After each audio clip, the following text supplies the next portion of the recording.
je me rappellerai toujours de cette parole que l'un de nos professeurs nous avait justement partagée quand il nous parlait de ulum al-tafsir, les sciences qui se rapportent à l'exégèse coranique. Vous savez, je n'ai pas vérifié, bien entendu, le chiffre, mais je fais entièrement confiance à ce professeur, hafidahullah wa ra'ah, qui nous disait, comme ça à la grosse louche, il faut savoir que les musulmans ont produit chaque siècle plus ou moins 1 millier d'ouvrages autour de l'exégèse coranique, uniquement tafsir, 1000 intitulés. Et ça continuera. Imaginez, chaque siècle, les musulmans produisent de l'exégèse coranique, tellement ce livre parle à toutes les générations. On aurait pu dire, pourquoi ne pas se contenter que d'une seule exégèse, celle par exemple de l'imam al-Tabari ou celle de l'imam Ibn Kathir. Mais on voit très très bien que par exemple les savants musulmans contemporains continuent à produire une littérature exégétique et ça continuera jusqu'à la fin des temps. Pour vous dire que c'est un texte qui est extrêmement passionnant, c'est vrai que ça attire l'attention, la curiosité, donc que ce soit de la communauté des croyants, et même aujourd'hui, comme on peut le constater, aujourd'hui, nous, musulmans d'Occident, on ne peut que constater que même le non-musulman aujourd'hui s'intéresse au noble Coran. Bismillah, alhamdulillah, wassalatu wassalamu al-atamani al-akmalan, ala maulana rasulillah, wa ala alihi wa sahbihi, wa man ittaba'a hudah.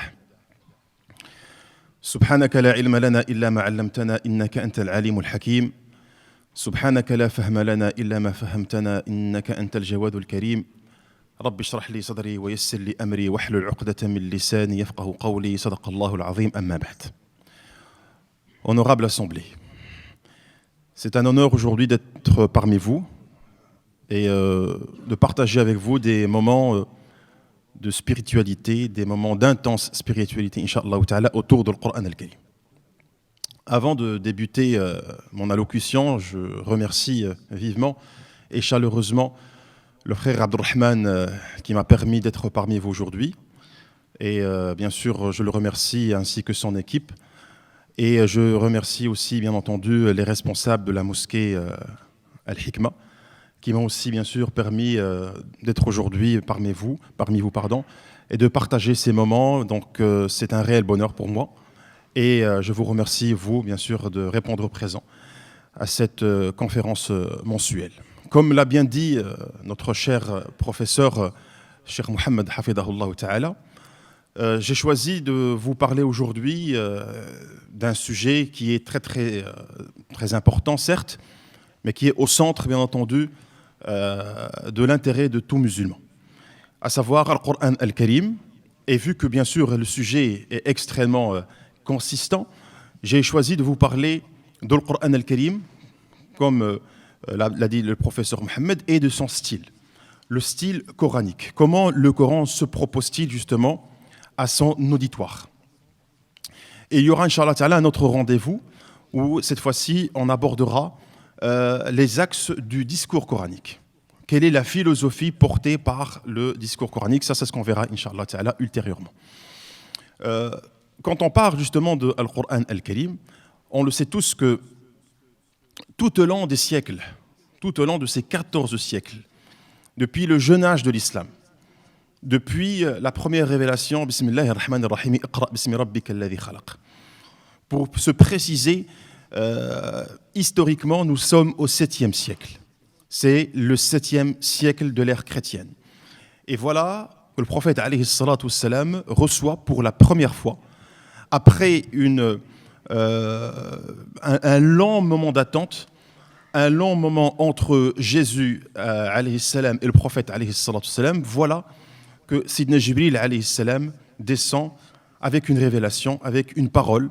C'est la parole de Dieu subhanahu wa ta'ala, cette parole qui nous vient de très très loin, qui vient des 7 cieux, qui vient du Dieu, l'omniscient, l'omniprésent subhanahu wa ta'ala.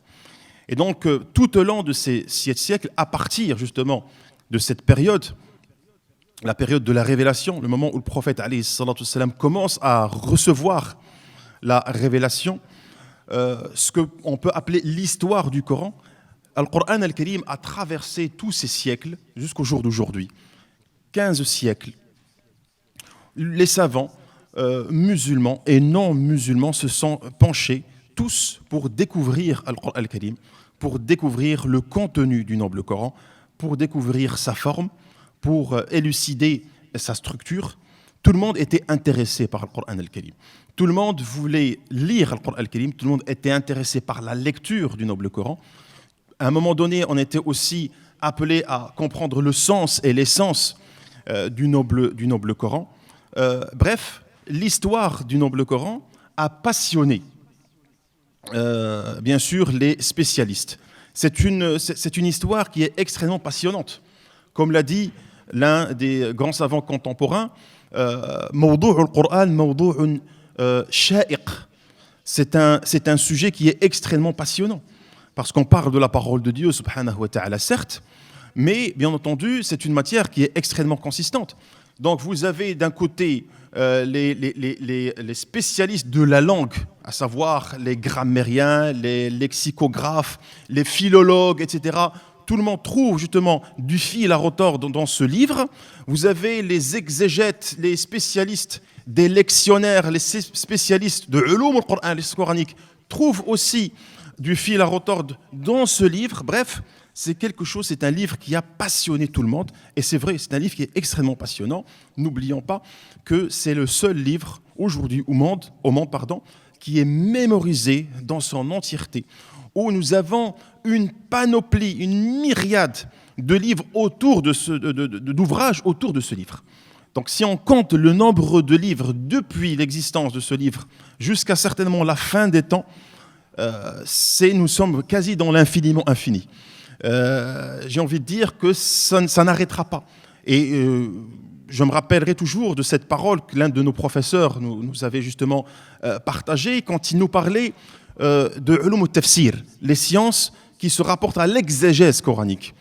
Vous savez, je n'ai pas vérifié, bien entendu, le chiffre, mais je fais entièrement confiance à ce professeur, hafidahullah wa ra'ah, qui nous disait, comme ça à la grosse louche, il faut savoir que les musulmans ont produit chaque siècle plus ou moins 1 millier d'ouvrages autour de l'exégèse coranique, uniquement tafsir, 1000 intitulés.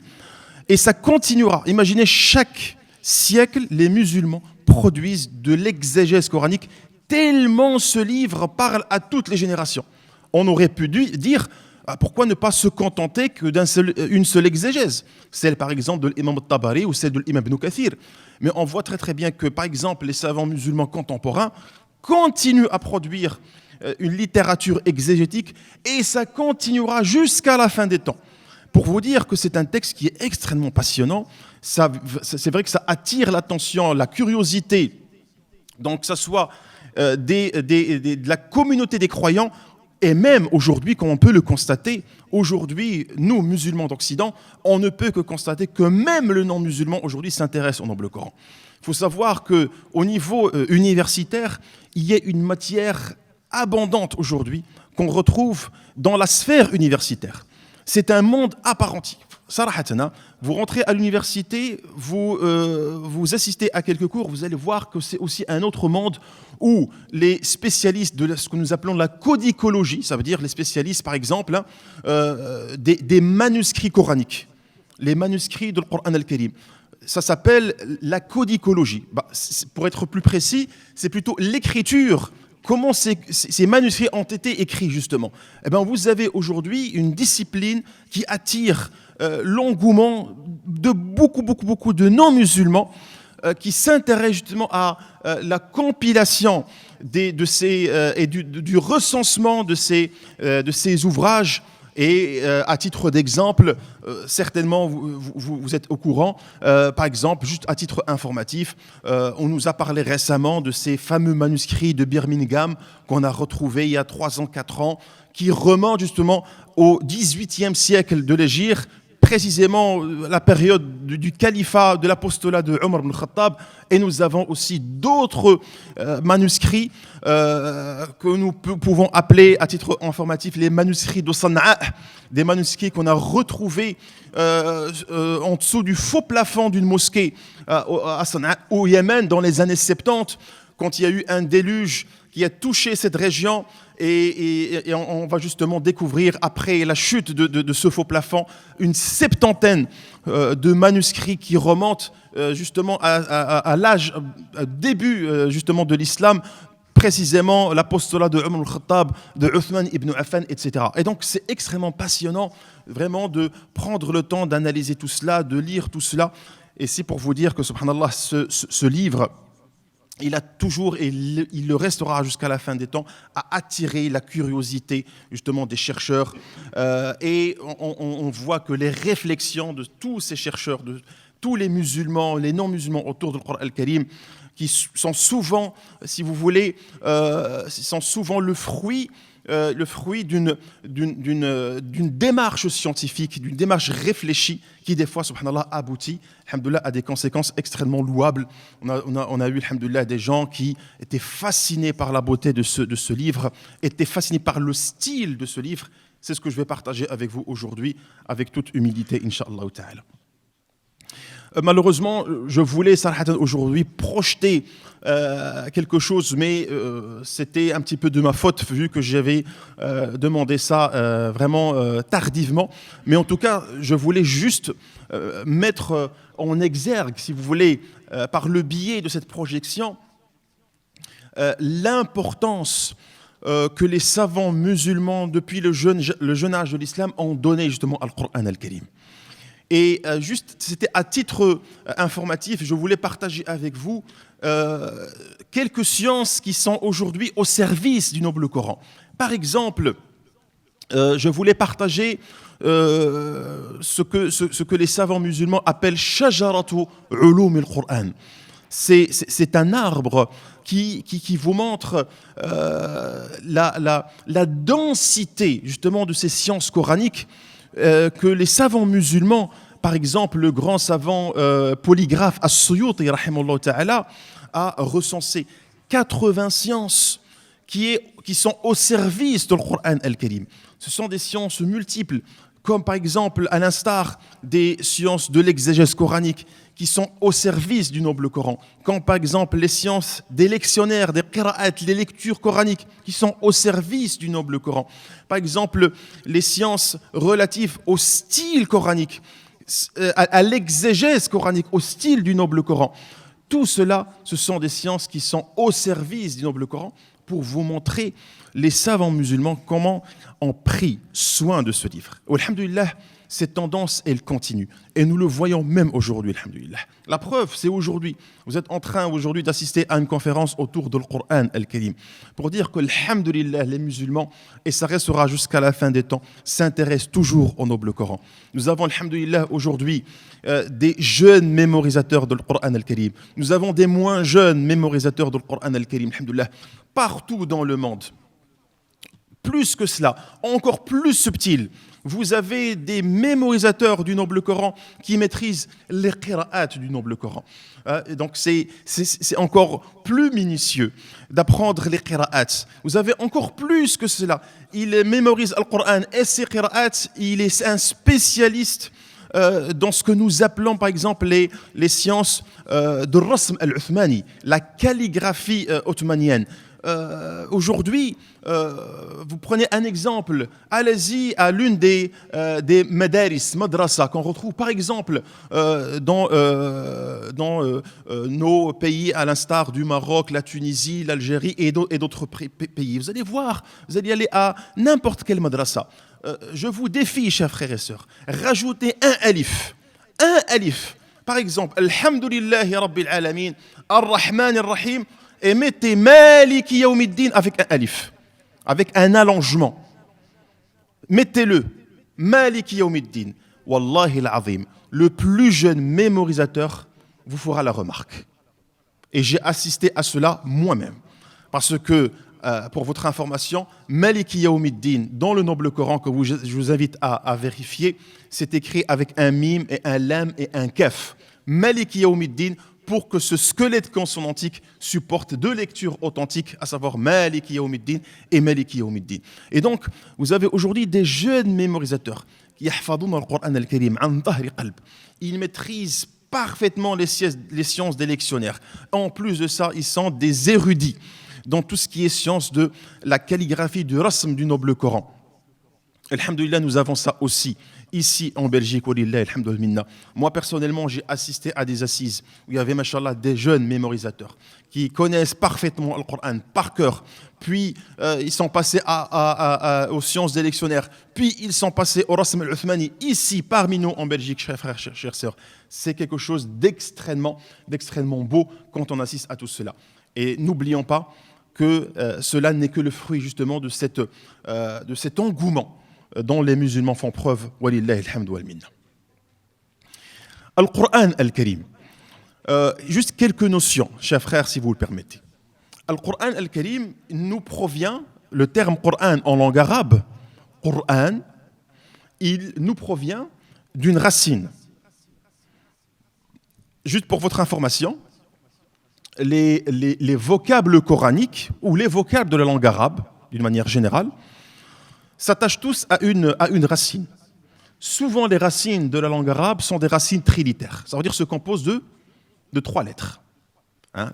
C'est 90% justement de la langue arabe. Si on prend le terme Qur'an et on retire tout ce qui est voyelle, langue, etc., nous restera la racine trilitère qara'a. Qa, donc le Q, R-A. Qara'a. Et ce terme qara'a, que signifie-t-il?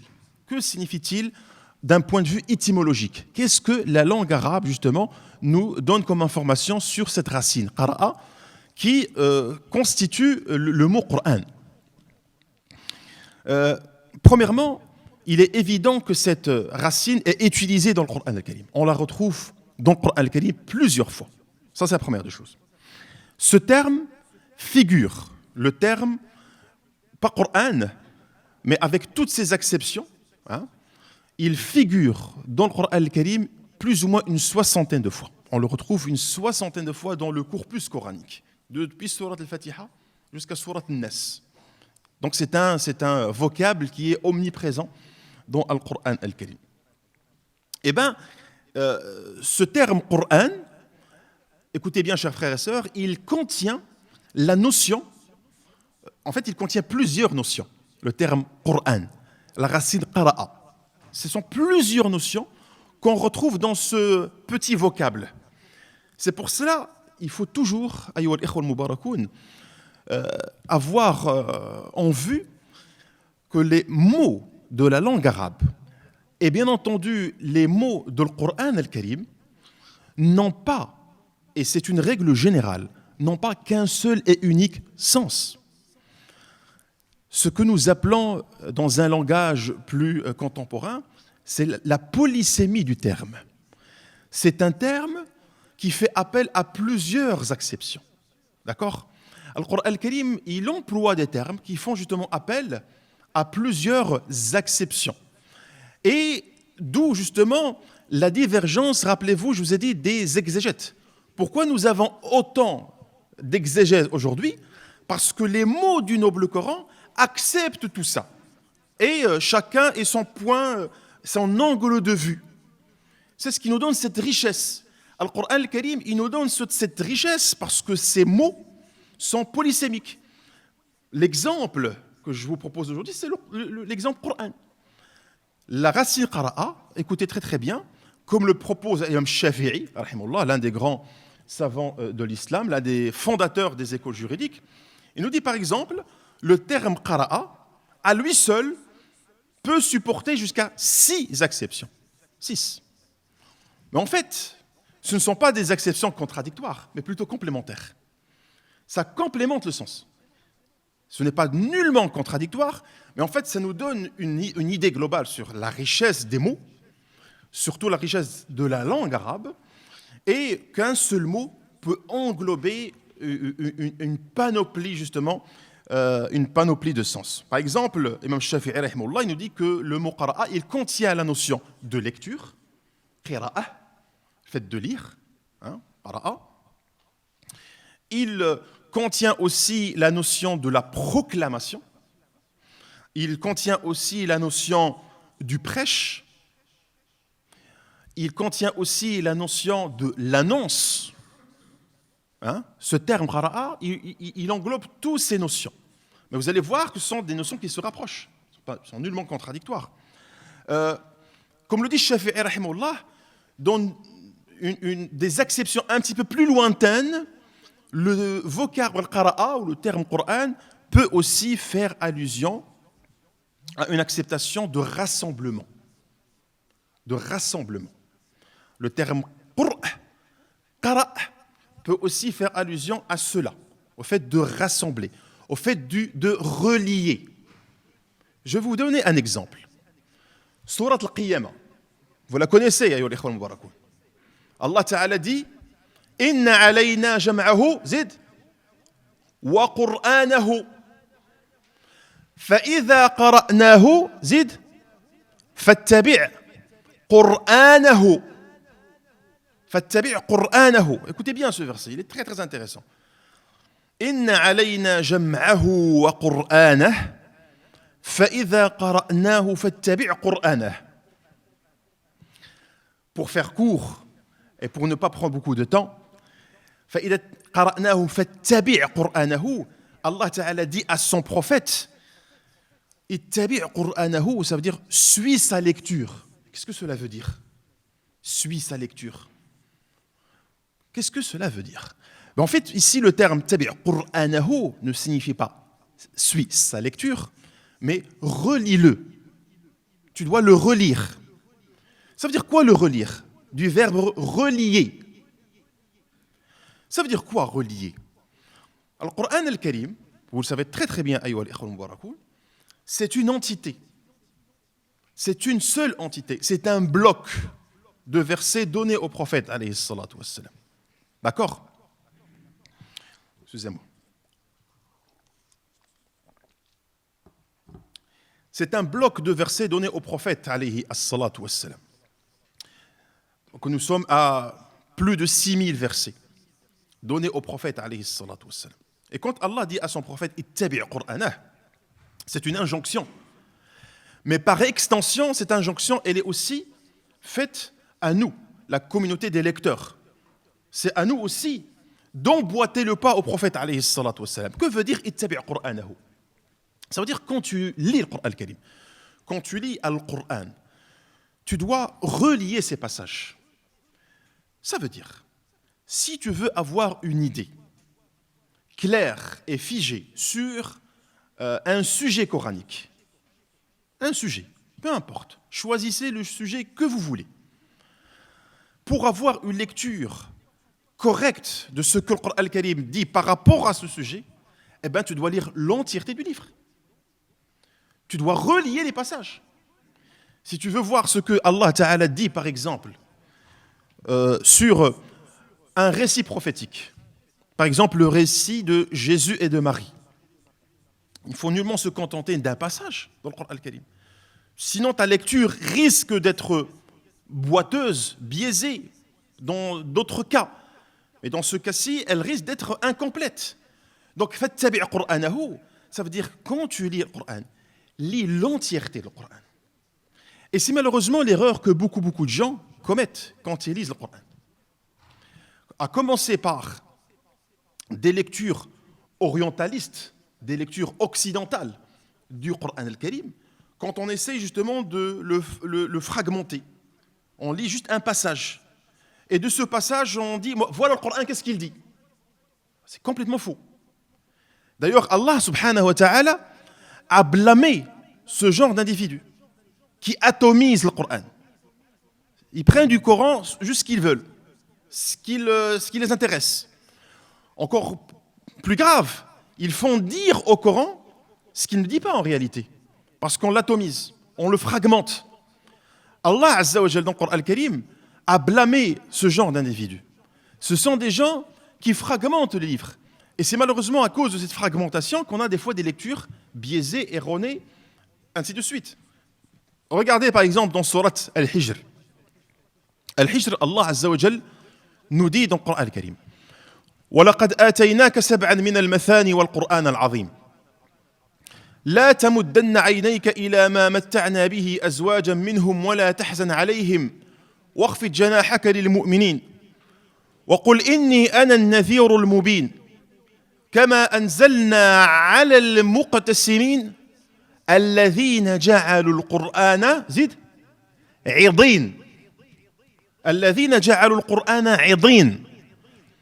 Premièrement, le terme عضين ici, c'est un terme unique dans le Coran. Il ne se répète pas du tout. Il est unique. On ne le retrouve que dans ce passage.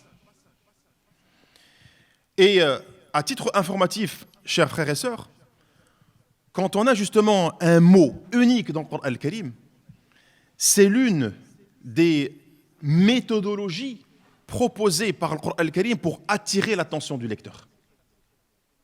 C'est un terme unique. Les linguistes appellent ça, pour les spécialistes, on appelle ça en français un apax, avec un H.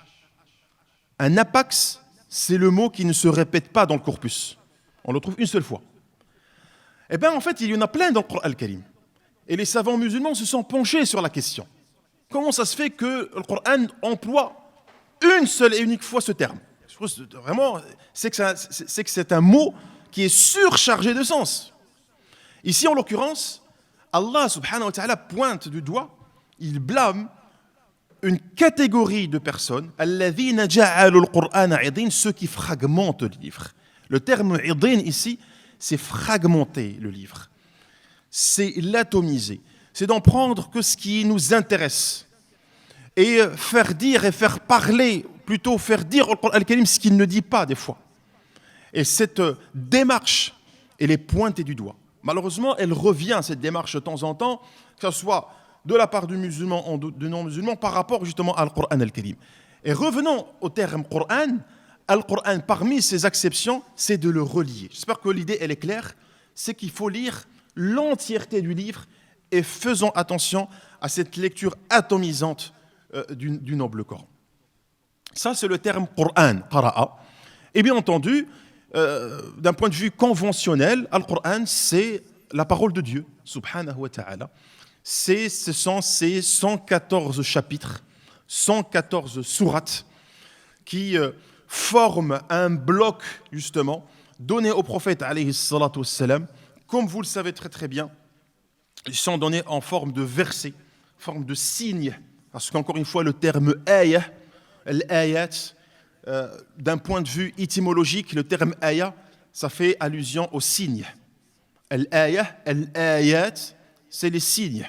Le terme verset, on peut traduire la phrase coranique par verset, il n'y a aucun souci à cela, quoique le terme verset reste un terme biblique, qu'on utilise plutôt pour la Bible. Tandis que, j'ai envie de dire, si on veut se limiter au sens étymologique du terme ayah, bah c'est le terme signe en langue française. Maintenant, on peut bien entendu, par souci de facilité, dire verset, bien entendu. Et c'est ce qu'on va essayer, bien sûr, de faire pour, Inch'Allah ta'ala, que ça soit clair pour tout le monde. Donc, ça a été donné au prophète, alayhi salatu wassalam, tout au long de combien d'années? Combien d'années ça a été donné le Coran au prophète? 23 années. 13 ans à Makkah al-Mukarrama et 10 ans à Médine. Pour être plus précis, 13 ans avant l'émigration, avant l'hégire, et 10 ans après l'émigration, après l'hégire. Sur ces 23 années, le Coran a été donné au prophète alayhi salatu wassalam sous forme de versets. Vous savez tous, et c'est l'avis majoritairement partagé par les musulmans, les premiers versets donnés au prophète alayhi salatu wassalam, ce sont les versets de la sourate l'adhérence, sourate Al-Alaq. Bismillahirrahmanirrahim. Iqra' bismi rabbika alladhi khalaq. Khalaqa al-insana min 'alaq. Iqra' wa rabbuka al-akram. Alladhi 'allama bil qalam. 'allama al-insana ma lam ya'lam. Il faut aussi préciser que ce n'est que les 5 premiers versets qui ont été donnés au prophète alayhi salatu wassalam et pas l'entièreté de la sourate. C'est uniquement les 5 premiers versets. Et la suite de la sourate descendra ultérieurement. 5 versets donnés au prophète alayhi salatu wassalam pour lui annoncer le début de sa mission sallallahu alayhi wa sallam. Et c'est ainsi que le Coran fut révélé, fut donné. Tout cela en prenant en compte les circonstances et la conjoncture, comme vous le savez très très bien. Je veux juste m'arrêter sur une notion qui est extrêmement importante. Comme on l'a dit par rapport au terme Coran et les acceptions que je viens de mettre en évidence il y a quelques instants, le terme soura, qu'on peut traduire en français par sourate. Il y en a 114 sourates.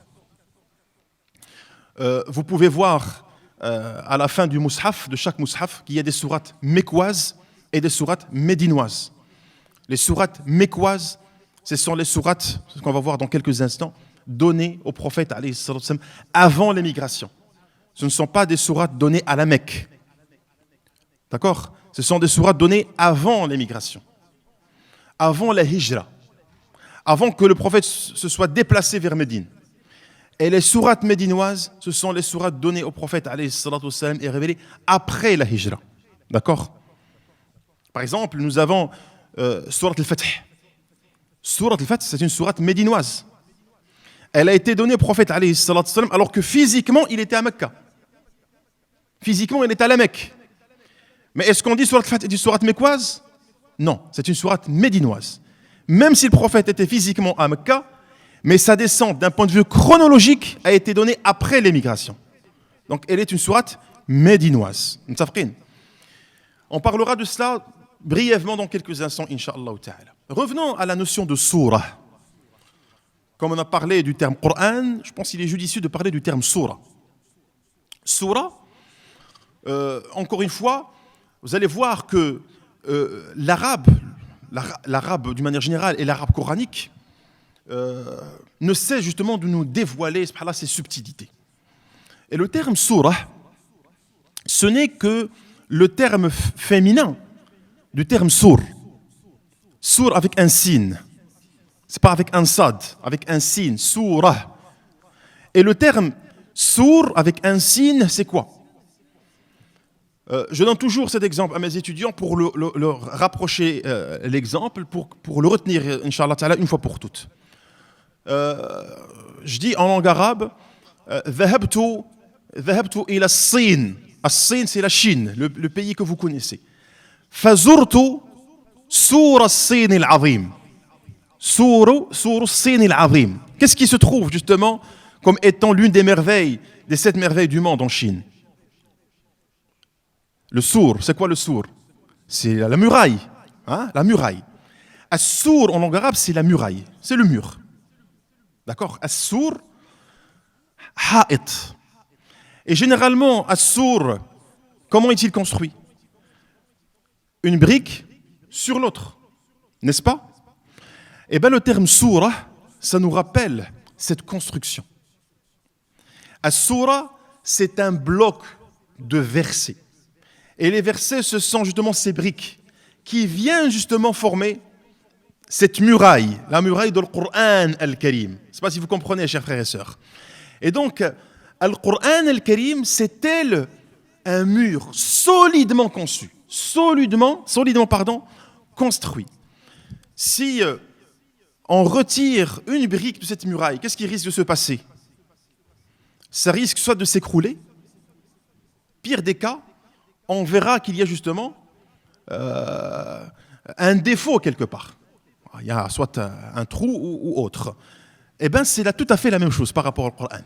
Le Coran al-Karim est tellement bien conçu, tellement bien construit, solidement construit, que si vous retirez un verset, si vous essayez de mettre un autre à la place, si même vous essayez de retirer un mot, pas un verset, un mot, et de l'échanger avec un autre, c'est toute une structure qui risque de s'écrouler.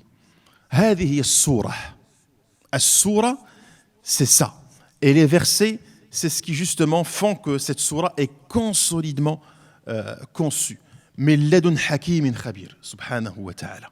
Et donc, ces versets, ces signes ont été donnés au prophète alayhi salatu wassalam tout au long de ces 23 années.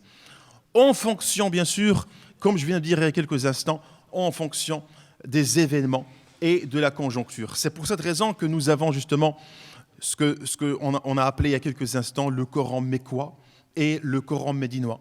Le prophète, alayhi salatu wassalam, à Mecca al-Mukarrama, avant l'hégire, il était confronté à ses détracteurs, à ses adversaires, qui étaient connus sous le nom des Qurashites, qui étaient caractérisés par le polythéisme, par le shirk.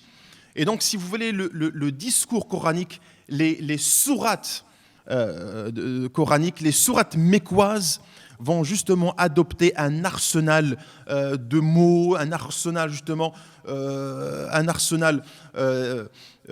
d'instruments qui seront pour le prophète alayhi salatu wassalam, qui seront pour lui tout au long de ces 13 années qu'il a vécu à Mecca al-Mukarrama, qui seront pour lui des preuves tangibles de sa véracité, de la véracité de son message.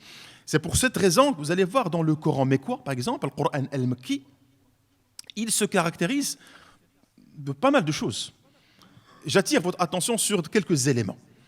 Comment justement aujourd'hui distinguer, en ouvrant le Mus'haf Sharif, une sourate mécoise d'une sourate médinoise? Premièrement, ce qui est sûr et certain, c'est la nature du discours. On va voir que la nature du discours mécois, c'est plutôt un discours qui appelle les gens à la méditation, à la réflexion. Par exemple, vous allez voir que le Coran mécois, il emploie souvent les versets qui font allusion au cosmos. Allez, on prend un exemple. Bismillahirrahmanirrahim. Tous les versets qui parlent justement du cosmos, qui parlent des cieux, qui parlent de la terre, qui parlent de la contemplation, de l'observation, le fait d'appeler les gens à méditer sur la création de Dieu subhanahu wa ta'ala. Il y a beaucoup de versets, bien entendu, qui font appel justement à ça. C'est un Coran mécois. Un Coran qui appelle à la méditation, fait de réfléchir. Tu fais appel à ton propre intellect. C'est un Coran mécois. D'accord? Et vous allez voir que le registre du Coran médinois changera parce que le public a changé. Le public à Mecca, c'est plutôt des polythéistes qui associent à Dieu des divinités et ils ont besoin d'un discours qui fait appel à leur intellect. Ils doivent réfléchir, ils doivent se poser des questions. Le Coran médinois, c'est un autre public. Le Coran médinois, c'est le public des gens du livre.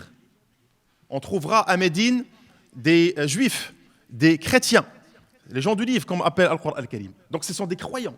Ils croient en Dieu et en ses messagers antérieurs. C'est la différence. On trouvera une nouvelle catégorie d'individus qui, cette fois-ci, elle va, si vous voulez, s'émanciper dans la cité médinoise où le Coran doit faire face justement à cela, c'est les hypocrites. C'est al-munafiqoun.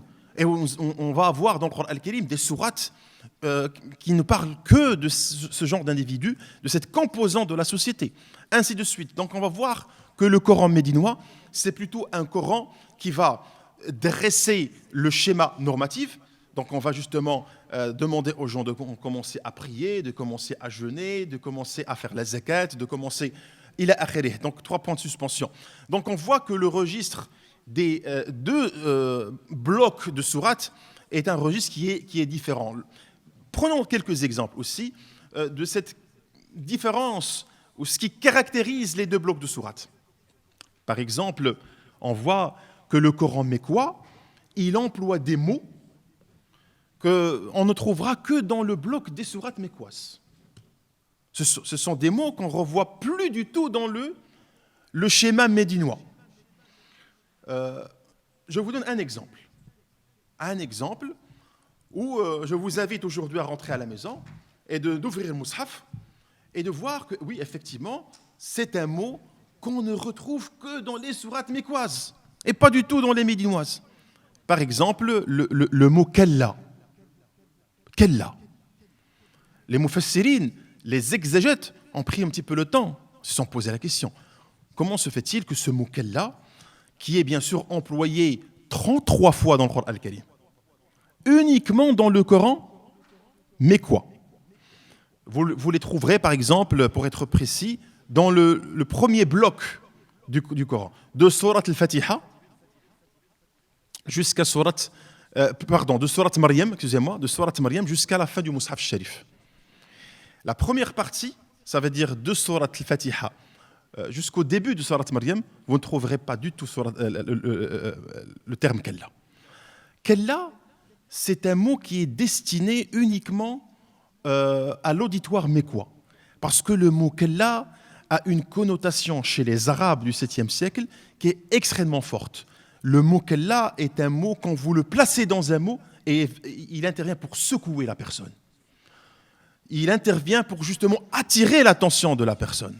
C'est comme si le Coran mécois, prenons un exemple, Surat Amma yatasa'aloun, Bismillahir Rahmanir Rahim, Amma yatasa'aloun, عن النبأ العظيم الذي هم فيه مختلفون كلا سيعلمون ثم كلا سيعلمون.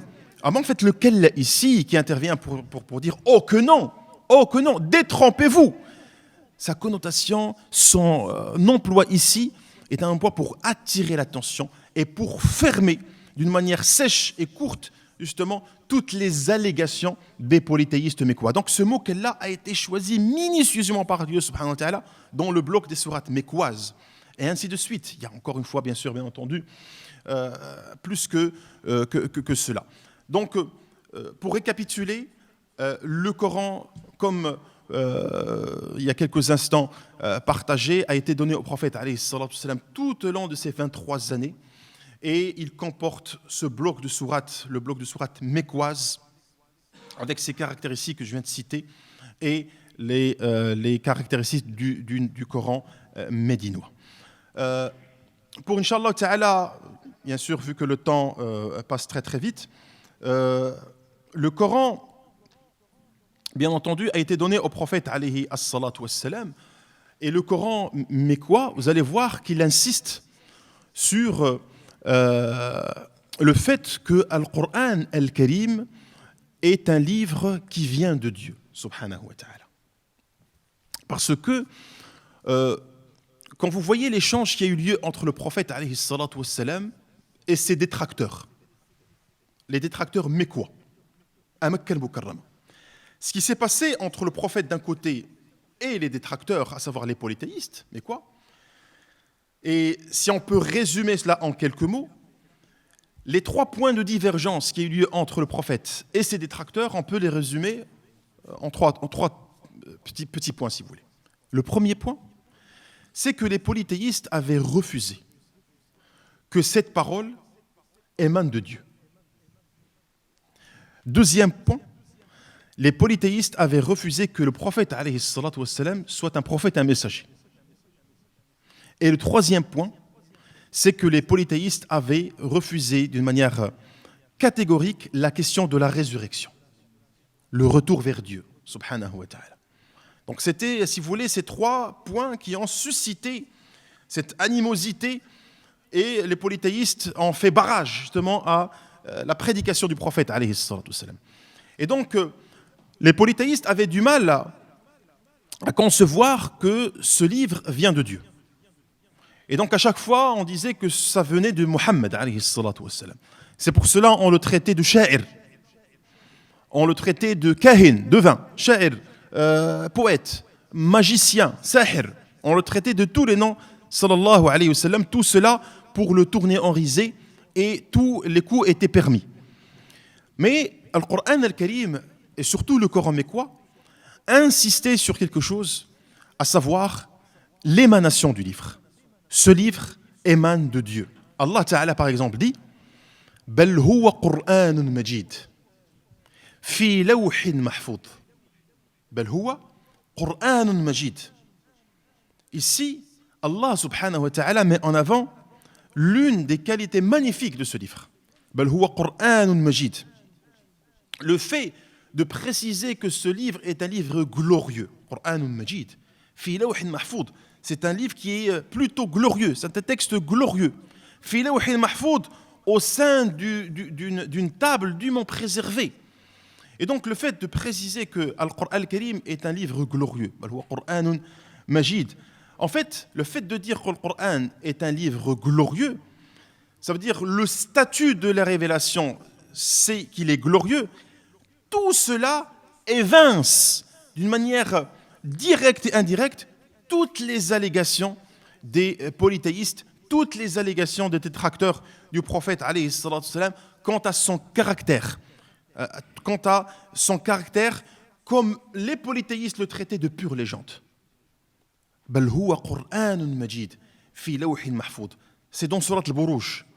Vous allez juste la page qui vient juste après, à savoir la Surat de Tariq. Allah subhanahu wa ta'ala, qu'est-ce qu'il dit? Innahu laqawlun fasl wa ma huwa bil hazl. Innahu laqawlun fasl wa ma huwa bil hazl. Que veut dire innahu laqawlun fasl? C'est un livre. D'ailleurs, Allah subhanahu wa ta'ala dans cette sourate, avant de passer justement à cela, Allah ta'ala dit Bismillahir Rahmanir Rahim was-sama'i wat-tariq wa ma adraka mat-tariq an-najmu ath-thaqib in kullu nafsin lama 'alayha hafidh falyanzur al-insanu mimma khuliqa min ma'in dafiq yakhruju min bayni as-sulbi wat-tara'ib innahu 'ala raj'ihi laqadir يوم تبلى السرائر فما له من قوة ولا ناصر والسماء ذات الرجع. Puis il jure subhanahu wa ta'ala والسماء ذات الرجع والأرض ذات الصدع. Il jure doublement, soit-il exalté subhanahu wa ta'ala. Et quand Allah subhanahu wa ta'ala jure, quand Allah subhanahu wa ta'ala donne son serment subhanahu wa ta'ala, c'est pour insister sur quelque chose d'extrêmement important. Hein? Cette sourate, elle commence par un serment, was-sama'i wat-tariq. Puis au milieu, was-sama'i dhati ar-raj' wal-ardi dhati as-sad'. Le waw qui est ici, on l'appelle waw al-qasam. Quand vous dites wallahi, dans le Coran al-Karim et dans l'arabe d'une manière générale, on peut jurer selon trois manières différentes. Et elles sont citées toutes dans le Coran al-Karim. Vous dites wallahi. C'est généralement le waw avec lequel nous prêtons serment tous, wallahi. Deuxième forme de serment qu'on retrouve dans le Coran al-Karim, à votre avis, frère? Hein?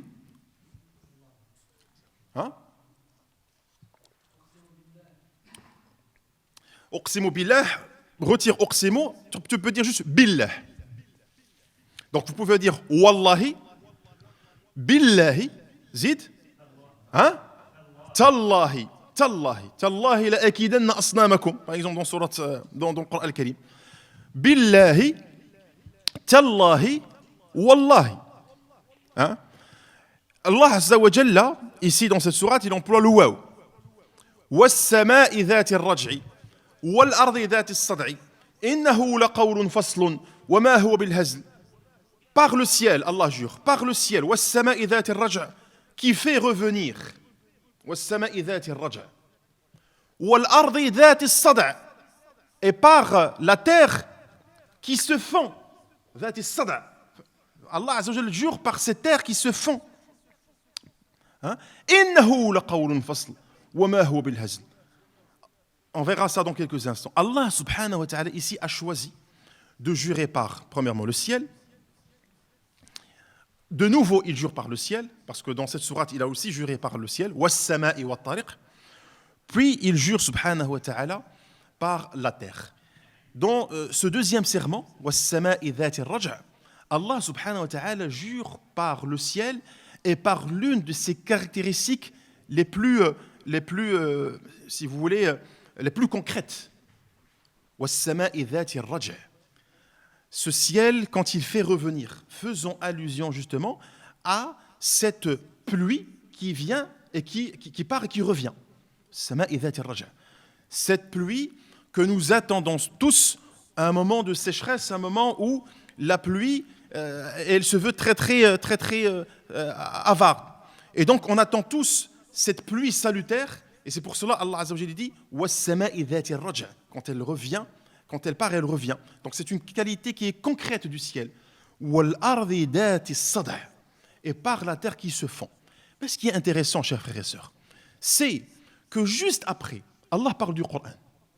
Innahu laqawlun fasl وما هو بالهزل. Et donc la question qu'on peut se poser légitimement, quel est le rapport entre as-sama', le fait qu'il revient, ou al-ard, le fait qu'elle se fond pour justement emmagasiner cette eau, et le fait de dire innahu laqawlun fasl, certes c'est une parole décisive, wama huwa bil hazl, et nullement une plaisanterie. Quel est justement le rapport? Et c'est là où j'insiste sur cette qualité qu'on retrouve dans le Coran. Mais quoi? C'est insister sur l'émanation de ce Coran. Le Coran al-Karim, il insiste sur ça. Ce Coran, il vient de Dieu, subhanallah. C'est la parole de Dieu, le glorieux, subhanahu wa ta'ala. Et on retrouve ça, subhanallah, dans ce verset. Et là, quand il dit « Innahu laqawlun fasl », certes, c'est une parole décisive, et nullement et non point une plaisanterie. J'ai un hadith que j'aimerais bien partager avec vous, chers frères et sœurs. Un hadith que le prophète, alayhi salatu wassalam, a dit, je le cherche, si vous permettez bien, un hadith qui est, si je le trouve, incha'Allah ta'ala, voilà, un hadith qui est rapporté par l'imam Muslim, rahimahullah ta'ala, an Abi Moussa al-Ash'ari, radiyallahu anhu ardah, qala Rasulullahi sallallahu alayhi wa sallam, et je vais dire le hadith en français, vu bien sûr le temps qui passe très très vite. Le prophète a dit, tel ce dont Allah m'a doté, comme guidance, telle l'eau de pluie qui tombe en abondance sur un sol. Soit que ce sol est généreux et donne lieu à beaucoup de verdure, ou emmagasine l'eau pour la préserver plus tard aux gens. Soit qu'il est aride et ne retient rien, ne donnant donc lieu ni à de la verdure, ni à la formation de réserves d'eau utilisables par la suite. Tels ces deux exemples, tel celui qui capitalise sur ce dont Dieu m'a doté comme guidance, et celui qui lui tourne le dos et n'y prête aucune attention. Sadaqa Rasulullah sallallahu alayhi wa sallam. Cela veut dire quoi? Quand Allah Azza wa Jalla jure par was-sama'i dhati ar-raj'i wal-ardi dhati as-sada', cette terre qui se fond, cette terre fait allusion à la poitrine de l'individu. Si on prend ce hadith et on médite sur le verset et aussi sur la parole du prophète sallallahu alayhi wa sallam, nous avons deux types de sol d'après le hadith du prophète sallallahu alayhi wa sallam. Il y a ceux qui ont cette réponse immédiate à cette eau de pluie. Ici, en l'occurrence, il fait allusion à la révélation coranique. Et c'est comme si Dieu, subhanahu wa ta'ala, disait aux gens, si votre besoin à l'eau potable, si votre besoin à l'eau est indiscutable, tout le monde a besoin d'eau. Tout le monde sont en attente justement de cette pluie salutaire qui vient justement donner vie aux terres arides. Tout le monde sont tous logés dans la même enseigne. Allah Ta'ala nous dit, si votre besoin à l'eau est indiscutablement nécessaire, eh bien sachez que de même, pour le Coran al-Karim, votre besoin à cette parole est indiscutablement nécessaire. Mais en fait, ça dépend, à vrai dire, de nous-mêmes. C'est soit nos poitrines se fendent en deux, s'ouvrent pour justement soit donner lieu à cette verdure. Celui qui absorbe cette parole de Dieu, il est verdoyant. Ce qui l'entoure ne risque que d'être touché par cette générosité. Ou soit il emmagasine cette eau, mais toujours justement pour son prochain. Il l'emmagasine pour les générations futures. Ou soit tu reçois cette même eau, si en l'occurrence la révélation coranique, mais subhanallah, ton cœur est cadenassé. Ta poitrine ne s'ouvre pas. Hein? Ta poitrine ne donne lieu ni à cette verdure, ni elle emmagasine de l'eau pour les générations futures. Et tout cela pour insister sur l'émanation de ce livre. Al-matar al-shita plutôt, min indillah subhanahu wa ta'ala. Eh bien, sachez que le Coran al-Karim, huwa kadhalika min indillah subhanahu wa ta'ala, la mubaddira li kalimatihi subhanahu wa ta'ala. Donc, le Coran al-Karim a été donné au prophète alayhi salatu wassalam, tout au long de ces 23 années. Nous avons, comme je viens de dire, ce registre mécois avec un arsenal de terminologie que le Coran il emploie. On va aussi, quand on prête attention au Coran mécois, on voit qu'il insiste, comme je viens de dire il y a quelques instants, sur la méditation, sur l'appel à la réflexion, sur l'appel à la contemplation. Et au jour d'aujourd'hui, permettez-moi de dire que nous avons tous besoin de cela. Aujourd'hui, si les humains, toutes confessions confondues, attestent de l'impeccabilité de ce cosmos que aujourd'hui, nous sommes tous d'accord sur sa préservation, sur la nécessité de sa préservation. Et vous pouvez voir tous les discours aujourd'hui qui bien sûr, se manifestent pour cela. Nous sommes tous d'accord sur le fait que ce cosmos est magnifique et qu'un dérèglement risque de nuire justement à notre cosmos, risque de justement nuire à notre écosystème. Eh bien, aujourd'hui, si les humains attestent tous de l'impeccabilité de ce cosmos, regardez depuis la création de Dieu jusqu'à la fin des temps, les 4 saisons, comment on les vit tous ensemble. Regardez le coucher, le lever du soleil. Eh bien, si nous observons tous cette impeccabilité dans son livre déployé, le livre de Dieu qui est déployé, que nous contemplons tous aujourd'hui, que nous admirons tous, dit ah mashallah quel beau soleil, ah mashallah qu'il est beau ce ciel, quelle est belle cette mer, qu'il est beau cet océan. Eh bien écoutez chers frères, le créateur de ce monde, le créateur de ce cosmos est l'auteur de ce livre. Et si nous observons tous la beauté, l'impeccabilité dans cette création, on doit de facto l'observer dans ce livre. Parce que ça émane du même créateur. L'auteur de ce noble Coran a aussi, subhanahu wa ta'ala, révélé cette parole sur le cœur du prophète avec la même et l'identique impeccabilité que nous retrouvons dans ce ciel, dans cette terre, dans ces océans, etc. Et c'est pour cette raison que je dis, subhanallah, aujourd'hui, nous avons besoin tous de contempler. Nous avons tous besoin, à un moment donné, de se retirer de ce vacarme qui, aujourd'hui, pollue notre vision oculaire, qui pollue nos cœurs, qui pollue, subhanallah, notre audition, pour un petit peu s'éloigner et de contempler, prendre le temps de contempler, d'observer. Rabbana ma khalaqta hadha batilan subhanak. Et c'est ce que le prophète, alayhi salatu wassalam, faisait juste avant la révélation. Rappelez-vous, le prophète, pendant 4 ans, la seule chose qu'il aimait faire, c'est la contemplation.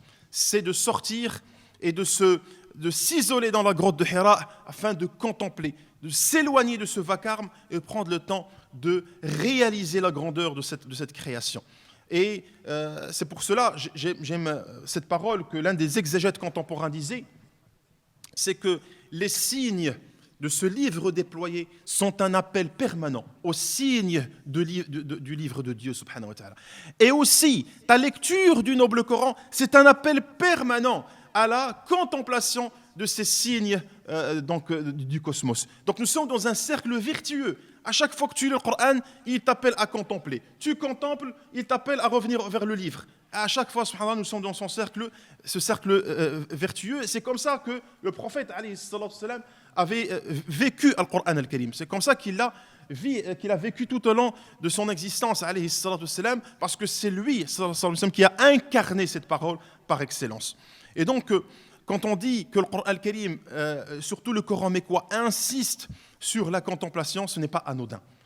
Parce que l'être humain a besoin, subhanallah, donc de méditer et de contempler. Et je me rappellerai toujours de la parole de l'imam Malik, rahmatullah alayhi, qui disait « La an atadabbara sa'ah khayrun li min qiyami layla » Khayrun li min qiyami layla. Tadabbur. Une petite assise entre toi et ton créateur, et tu médites, tu réfléchis, tu prends le temps de contempler. En lisant les versets de Dieu, subhanahu wa ta'ala. Cela te sera bénéfique si tu le fais avec sincérité, te sera bénéfique plus qu'une veillée nocturne où à un moment donné ton cœur n'est pas présent. Et donc, tout au long de ces 23 années, le Coran al-Karim descend répondre à des questions, descend justement pour éclairer le prophète, alayhi salatu wassalam, pour le soutenir moralement. N'oublions pas ça. N'oublions pas ça, subhanallah. Dans le Coran al-Karim, il y a un soutien moral extraordinaire. Extraordinaire. Le prophète, alayhi salatu wassalam, est passé par des moments extrêmement difficiles. Il avait besoin d'un soutien. Et ce soutien, il venait à sa rescousse, alayhi salatu wassalam, par le biais de versets coraniques qui apaisaient son cœur. Des versets, le prophète, alayhi salatu wassalam, quand il les lisait, il se sentait en parfaite harmonie avec, subhanallah, cette création, alayhi salatu wassalam. Il se sentait en parfaite symbiose avec ce qu'il recevait et bien sûr la mission dont il a fait face tout au long de ces 23 années. C'est pour cela le prophète, alayhi salatu wassalam, nous a dit en fin de vie, sallallahu alayhi wa sallam, en conseillant ses compagnons et conseillant sa communauté, quand il faisait allusion justement à Al-Qur'an al-Karim et à sa sunna, le fait de se cramponner justement à ce livre et à sa sunna, alayhi salatu wassalam, parce que c'est notre seule issue vers le salut, incha'Allah ta'ala. C'était une brève présentation, une présentation sommaire, bien entendu, de Al-Qur'an al-Karim, que j'ai essayé de synthétiser, incha'Allah ta'ala. J'espère, en tout cas, que ça sera, bi'idhnillahi ta'ala, bénéfique pour vous. On laissera, incha'Allah, quelques minutes pour des questions, si vous voulez. Et la dernière partie, incha'Allah ta'ala, de mon intervention, c'était le style, justement, du noble Coran. Le style coranique.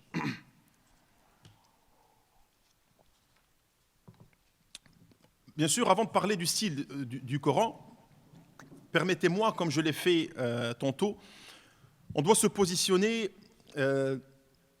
historiquement parlant, on doit se positionner bien sûr pour savoir sur quel public ce noble Coran a été révélé. Nous sommes au 7e siècle, nous sommes dans une société arabe. Des Arabes qui ont donné leur nom justement à cet endroit où ils habitent, à savoir la péninsule arabique. C'était justement des gens peu connus justement de tous les conflits qui touchaient le monde à cette époque-ci. Certes, l'Arabie, cette région est protégée par une série justement de monts qui protégeaient justement, qui protègent jusqu'au jour d'aujourd'hui cette région. Les Arabes lui ont donné le nom de Hijaz. Al-Hijaz, en français, c'est la barrière. Et Hijaz, aujourd'hui, c'est une série de montagnes qui justement protégeaient Mecca al-Mukarrama des invasions des Romains, par exemple. C'est pour cela on entend rarement parler justement de Mecca al-Mukarrama ou de l'Arabie dans des ouvrages de cette période-ci. Mais en tout cas, cette contrée géographique, à savoir la péninsule arabique, sa caractéristique, c'est qu'elle était régie par un système tribal qui était extrêmement strict. Par exemple, le polygraphe As-Suyuti rahimahullah ta'ala, il nous cite que les Arabes ont connu une soixantaine de grandes tribus. Et parmi ces grandes tribus, l'une des tribus que nous connaissons tous, c'est celle du prophète alayhi salatu wassalam, la tribu de Quraysh, qui était basée au centre justement de cette péninsule arabique. Quraysh, c'était justement des Arabes qui se sont sédentarisés, qui ont fait justement du business, entre parenthèses, de l'encens et aussi de tissus, leur core business. Ils avaient, comme le précise aussi Al-Qur'an al-Karim, Rihlat al-Shita et al-Sayf, ils avaient justement 2 déplacements par an, une au sud, à savoir le Yémen, et l'autre plutôt au nord. Et les Arabes étaient plutôt connus, surtout les Qurashites, ils étaient plutôt connus dans l'ensemble des tribus arabes comme étant les Arabes les plus éloquents. Donc leur parler était considéré comme un parler très très éloquents. C'est pour cela les Arabes des Qurayshites étaient considérés comme des membres de jury. Il faut savoir qu'à chaque année, les Arabes mettaient en place une sorte de foire où les Arabes, si vous voulez, à cette époque-ci, ou à ce moment de l'année, s'échangeaient entre eux mutuellement les différentes odes produites tout au long de l'année. Et Mecca, vu que c'était un carrefour, on peut dire Mecca à l'époque c'était comme le Wall Street d'aujourd'hui, donc tout le monde passait par Mecca, donc il y avait des taxes où tout le monde il fallait payer des taxes. Bref, les Mecquois et surtout les Qurayshites c'était des gens très très riches. En plus de cela, c'était des personnes habitées par le Verbe. C'était des gens habités par le Verbe. En plus de cela, c'était bien sûr des spécialistes de l'astronomie de l'époque. D'ailleurs, il y a beaucoup de mots et d'appellations techniques qu'aujourd'hui nous employons, que les Arabes avaient donné justement à plusieurs données astronomiques du temps. Et en plus de cela, les Arabes étaient des gens qui maîtrisaient l'art de la poésie, l'art de la prose. C'était des personnes très très éloquentes. Quelques chroniqueurs nous rapportent que les Arabes, pendant cette foire où ils exposaient leurs odes, les Qurayshites, si vous voulez, étaient les membres du jury, et les odes qui avaient le mérite d'être perpétuées. Quelques chroniqueurs nous disent, bien sûr l'information est à vérifier, on essaie de décrire cela avec l'eau d'or et de les suspendre sur Al-Kaaba al-Musharrafa. Une information bien sûr à vérifier. Et c'est comme ça que les Arabes étaient connus jusqu'au moment où le prophète alayhi salatu wassalam vient leur annoncer justement Al-Qur'an al-Karim, vient justement prêcher sallallahu alayhi wa sallam son message. Et donc c'est dans cette conjoncture où les Arabes se prétendaient être les plus éloquents que le prophète alayhi salatu wassalam reçoit la révélation.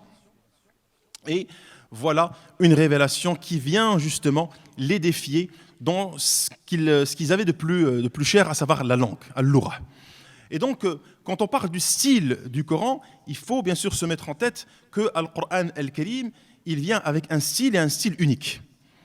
C'est pour cette raison, en tenant compte de cette conception du temps, ce que je viens de mettre en avant il y a quelques secondes, et quand on étudie Al-Qur'an al-Karim, quand on part de ce constat,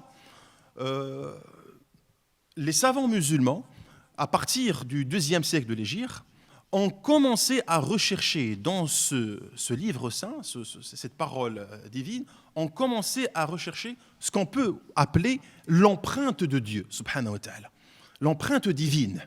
Ce qui fait que ce Qur'an al-Karim se caractérise justement par cette lecture qui n'appartient pas, à vrai dire, à la lecture simple de l'homme. L'homme, aujourd'hui, quand il lit un livre, il a une lecture linéaire. Une lecture linéaire, justement, des événements, etc. Quand vous lisez le Qur'an al-Karim, ce qui attire votre attention, par exemple, c'est, vous allez voir que le Qur'an, il traite d'un sujet au début de la sourate, puis un petit peu plus loin, il passe à un autre sujet, pour y revenir au sujet initial dans quelques pages. Des fois, la suite, on peut la retrouver même dans une autre sourate. Prenez par exemple le récit de Sayyidina Moussa alayhi salam. Le récit de Moussa alayhi salam, si on veut avoir une idée du récit d'une manière générale, il faut lire beaucoup de sourates. On ne retrouvera jamais le récit de Moussa alayhi salam condensé, on ne le retrouvera jamais dans une sourate unique. Il faut savoir que Moussa alayhi salam, son nom a été cité 186 fois dans le Qur'an al-Karim. 186 fois. Donc justement, pour avoir une idée sur le récit de Moïse, il faut lire tout le Qur'an al-Karim. Si on veut avoir une idée sur ce que Dieu subhanahu wa ta'ala dit vis-à-vis de Jésus, par exemple, et de Marie, la même chose. On lira surat Maryam, puis il faut y aller rechercher d'autres éléments dans sourate Ali Imran par exemple et d'autres sourates. Et donc la personne qui a cette lecture linéaire du Coran al-Karim peut se tromper. D'où justement l'allégation aujourd'hui qui dit que Al-Qur'an al-Karim est décousu. Al-Qur'an al-Karim, quand on le lit, il se présente d'une manière désordonnée. Au lieu de traiter du sujet de A à Z, il préfère justement citer le sujet d'une manière fragmentée. Voilà, un passage ici et un passage là, et ainsi de suite. Et donc la personne justement qui veut ce genre d'idées rassemblées à un seul endroit, celui qui veut que les thèmes soient traités dans un seul et unique chapitre, s'il part, si vous voulez, de ce constat, il risque d'avoir une lecture erronée, une lecture biaisée. Et il sortira tout simplement avec cette allégation qui, aujourd'hui, on l'entend fréquemment, on l'entend souvent. Al-Qur'an al-Karim, c'est l'œuvre, c'est l'œuvre justement, une œuvre plurielle. Ce sont beaucoup de gens qui l'ont écrit. Ce sont beaucoup d'individus qui se sont rassemblés pour l'écrire. On aura ce genre d'allégation. Pourquoi, à votre avis ? Parce que justement, le constat est erroné. Parce que le point de départ est erroné. Avoir une lecture linéaire du Coran al-Karim, une lecture horizontale du Coran al-Karim n'est pas possible. D'accord ?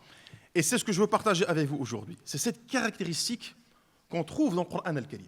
Vous prenez un roman, certes, vous pouvez le lire de la première ligne jusqu'à la fin, vous allez voir qu'il y a une structure, etc. Tandis que le Coran al-Karim, qui lui, il consacre plusieurs sourates pour répondre à plusieurs questions. Le Coran al-Karim qui, comme par exemple, quand on prend les ouvrages de l'Aqida, par exemple, on a une certaine classification. Voilà, on prend, si on veut, par exemple, si on veut aujourd'hui lire un ouvrage de l'Aqida relatif à Dieu, relatif à ses anges, relatif aux noms et aux attributs de Dieu, il y a une classification. Tandis que quand vous ouvrez le Coran al-Karim, si vous voulez justement découvrir qui est Dieu, il faut lire tout le Coran al-Karim. Dieu parle de lui dans l'ensemble du texte. Si, par exemple, on veut découvrir les règles pratiques de l'islam, les règles pratiques, ce que nous appelons le texte normatif de Coran al-Karim, la même chose. Certes, vous avez par exemple sourate al-Baqarah, où il y a un grand nombre de versets qui sont condensés dans cette sourate, qui nous parlent par exemple du mariage, du divorce, etc. Mais si je veux avoir des informations sur les ablutions et la prière, je dois avoir une autre sourate. Contrairement par exemple aux ouvrages de fiqh. Le fiqh, kitab as-salah. Et vous avez toute la jurisprudence relative justement à la prière. Idem pour le wudu. Dans une même sourate, vous pouvez constater que le noble Coran change de sujet vers un autre sujet directement. Et des fois, et apparemment, sans transition. Et c'est ce que justement ces allégations mettent en avant. Donc on passe d'un sujet vers un autre. Certes, on passe d'un sujet vers un autre, mais cette absence de transition n'est qu'une absence, j'ai envie de dire, apparente. C'est pour cela les savants musulmans, rahmatullah alayhim, je citerai encore une fois le grand savant et érudit As-Suyuti rahimahullah. As-Suyuti rahimahullah par exemple, il a pris le temps dans un ouvrage où il traite ce que nous appelons tanasubu suwar. Entre les sourates, l'imam As-Suyuti rahimahullah établit un fil conducteur. Entre le Fatiha, le Baqara, etc., As-Suyuti rahimahullah, il établit un fil conducteur. Il dit en fait que cette classification, elle est aussi divine. C'est une classification qui vient de Dieu, subhanahu wa ta'ala. Et il essaye, dans un ouvrage dont l'intitulé m'échappe aujourd'hui, où il essaie d'établir ce fil conducteur. Vous avez des mufassirin, des exégètes aujourd'hui, qui essayent aussi dans la sourate même, où vous avez des fois cette transition, à un moment donné, vous avez du mal à la cerner. Alors, vous passez d'un sujet vers un autre, vous dites c'est sans transition. Il y a des savants musulmans qui ont essayé, grâce à leur méditation, grâce à leur lecture assidue, de mettre en avant ce fil conducteur avec ces sujets qui, à un moment donné, nous paraissent, on passe d'un sujet vers un autre. À titre d'exemple, Surat al-Baqarah. Surat al-Baqarah, par exemple, vous allez voir que Allah subhanahu wa ta'ala, dans cette sourate, à un moment donné, il va nous parler de az-zawaj, le mariage, donc toutes les règles relatives au mariage. Puis, il va nous parler du divorce, at-talaqu marratan fa imsakun bi ma'rufin aw tasrihun bi ihsan. Puis, il y aura une insertion où là, on peut se dire, mais où est la transition? Où est-elle, cette transition? Et c'est là où ces pseudo-spécialistes nous disent, ah ben voilà, le Coran al-Karim est décousu. Comment ça se fait qu'il passe d'un sujet à l'autre? Donc, il part du mariage, puis le divorce. Là, ça va.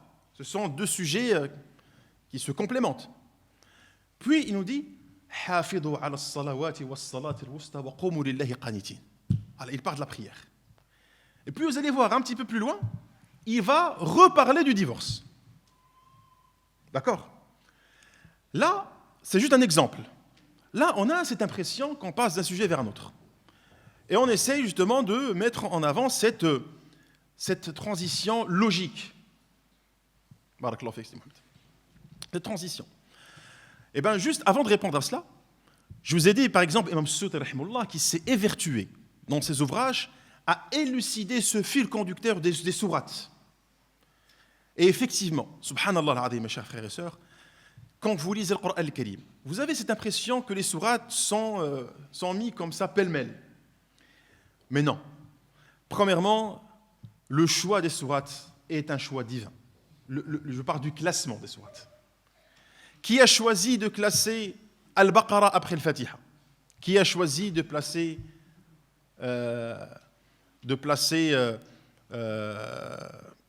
rappelez-moi, la sourate qui vient juste Al-Baqarah. Al-Imran, juste après Al-Baqarah. C'est un sujet qui a fait débat, bien entendu. Mais subhanallah, quand vous prenez le temps de lire et de relire, à savoir exercer le tadabbur. Le tadabbur, c'est le fait de lire et de relire. C'est la notion même du tadabbur. Tu lis et tu relis. Et ton objectif, c'est d'essayer de comprendre. Ce qu'a fait l'imam Suyuti et d'autres savants. Ils ont lu et relu, ils ont essayé justement de tracer ce fil conducteur de tout le Coran al-Karim. Comme l'a fait beaucoup de savants dans ce que nous appelons la cohérence interne du Coran. Dans la sourate même, c'est de comprendre comment ça se fait qu'il parle de ce sujet puis il passe à un autre. Y a-t-il pas un fil conducteur? Je vous donne juste l'exemple ici justement où le divorce dans Surat al-Baqarah est intercalé par justement cet appel à la prière.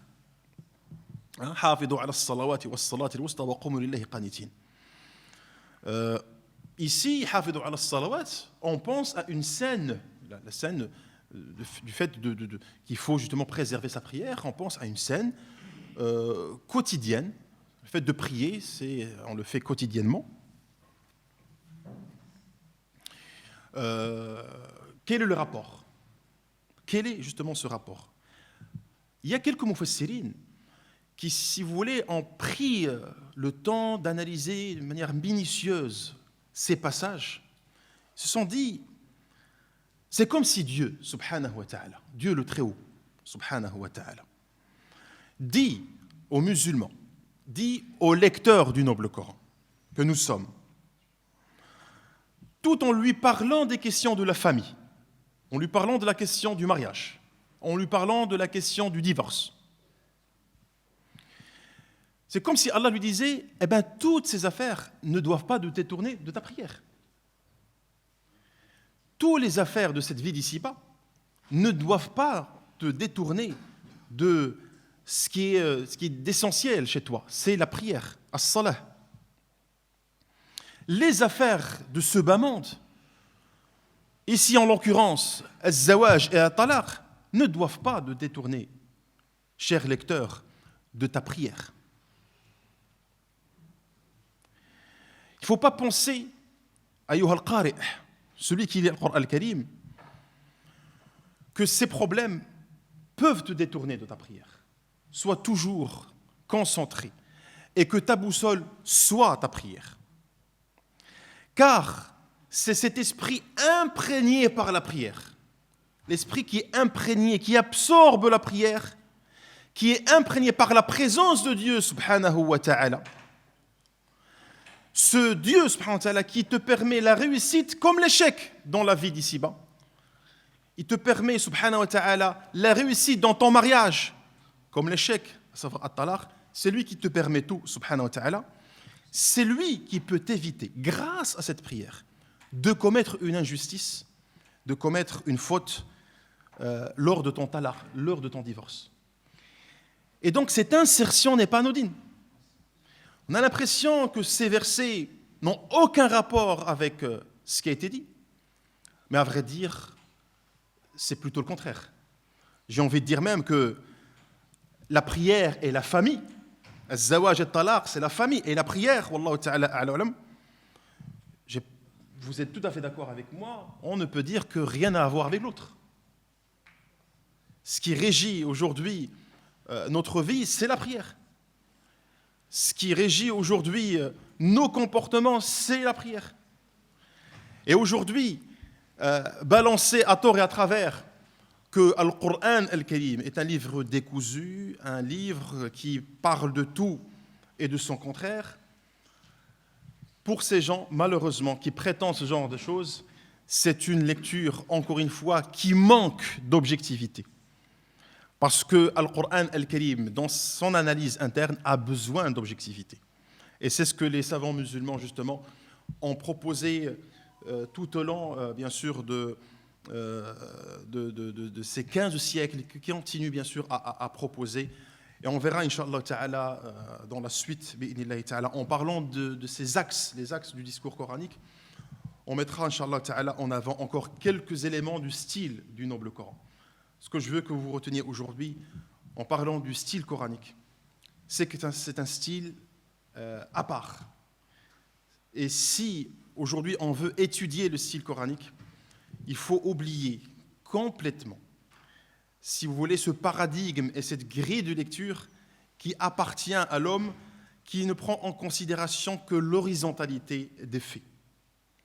Aujourd'hui, le Coran al-Karim, si vous voulez, il a cet aspect spirituel que malheureusement, dans un paradigme aujourd'hui, cette dimension spirituelle est occultée. N'oublions pas ça, que cette dimension, elle est présente dans le Coran al-Karim. Quand Allah subhanahu wa ta'ala, dans le Coran, par exemple, nous parle de Jannah, Jannat, n'oublions pas qu'il parle du paradis. يتكلم عن جنات النعيم جنات عرضها السماوات والأرض جنات النعيم. Donc cette dimension spirituelle, cette verticalité, elle est omniprésente quand on lit le Coran al-Karim. Mais si la personne se limite, se restreint à l'horizontalité, on peut dire que Jannah, ça ne fait allusion qu'au jardin. C'est le jardin.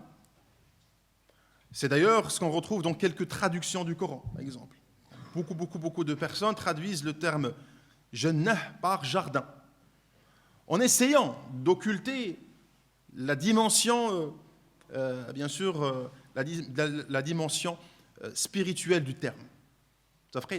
Inch'Allah Ta'ala, on aura l'occasion, bi'inillah, dans un deuxième temps, Inch'Allah Ta'ala, si les frères m'accordent, Inch'Allah Ta'ala, cela, de continuer de parler de ce style coranique. Et on parlera, Inch'Allah Ta'ala, des axes du discours coranique, Inch'Allah Ta'ala. هذا الكلام ما كان فيه من صواب فمن الله وما كان فيه من خطأ أو سهو أو نسيان فمني ومن الشيطان والله ورسوله منه بريئان وصل اللهم على حبيبنا محمد وعلى آله وصحبه وسلم وبارك الله فيكم.